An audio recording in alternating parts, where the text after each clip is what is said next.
விஜய் தொடர்ந்து சொல்லிதான் ஆட்சிக்கு வந்தாரு. ஆனா நீங்க பாஜக விஜய் சப்போர்ட் பண்றாங்க.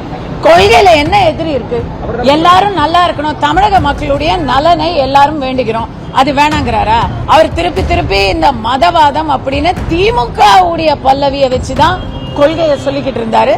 ஐ திங்க் தட் இஸ் அன்னெசரி. பாஜகவுடன் இணக்கமா போவது நல்லது அப்படிங்கிறது எல்லாருடைய கருத்தும் தான். சென்ட்ரல் கவர்மெண்ட்டை பகைச்சுக்கிட்டு தேவையில்லாத கான்ட்ரவர்சிய விஜய் வாங்க மாட்டார் விலைக்குன்னு நினைக்கிறேன்.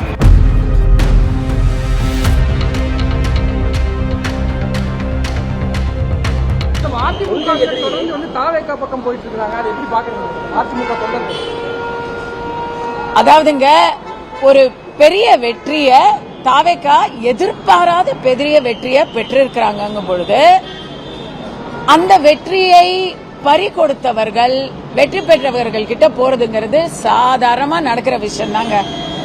அதிமுக பவருக்கு வரும்போது மத்த கட்சிகள்ல இருந்து எல்லாரும் அதிமுக ஓடி வருவாங்க. 5 வருஷம் முன்னாடி ஸ்டாலின் ஐயாவை ஜெயிச்ச போது அந்த பக்கம் எல்லாரும் போனாங்க. இப்ப தாவேகா ஒரு ட்ரெண்டிங்ல இருக்குங்கிறதுனால அதுக்கு எல்லாரும் வருவாங்க. நாளைக்கு இதுவே அவங்களுக்கு ஒரு எதிர்மறையா ஒரு நடந்துச்சு, ஏதோ ஒரு பிரச்சனை நடந்தா போயிருவாங்க.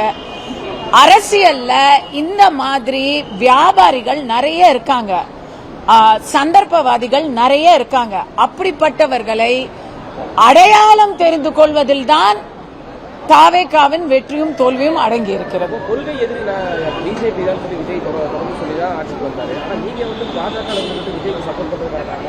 கொள்கையில என்ன எதிரி இருக்கு? எல்லாரும் நல்லா இருக்கணும், தமிழக மக்களுடைய நலனை எல்லாரும் வேண்டுகிறோம், அது வேணாங்கிறாரா? லஞ்சம் ஊழல் இல்லாத நேர்மையான அரசு வேணுங்கிறோம், அந்த கொள்கையில ஏதாவது அவர் வேணாங்கிறாரா? அவர் திருப்பி திருப்பி இந்த மதவாதம் அப்படின்னு திமுக உடைய பல்லவியை வச்சுதான் கொள்கையை சொல்லிக்கிட்டு இருந்தாரு.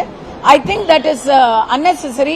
இப்பவே முள்ளிவாய்க்கால் அது இதுன்னு பேசி தன்னுடைய ஸ்டாண்ட காங்கிரஸ தன்னுடைய ஆட்சியில காங்கிரஸ நம்பி இருக்கிறார் இன்னைக்கு. அப்ப அவருக்கு என்ன கொள்கை இருக்க முடியும்? அதை விட பாஜகவுடன் இணக்கமா போவது நல்லது அப்படிங்கிறது எல்லாருடைய கருத்தும் தான். சென்ட்ரல் கவர்மெண்ட்டை பகைச்சுக்கிட்டு தேவையில்லாத கான்ட்ரவர்சிய விஜய் வாங்க மாட்டார் விலைக்குன்னு நினைக்கிறேன். நன்றி.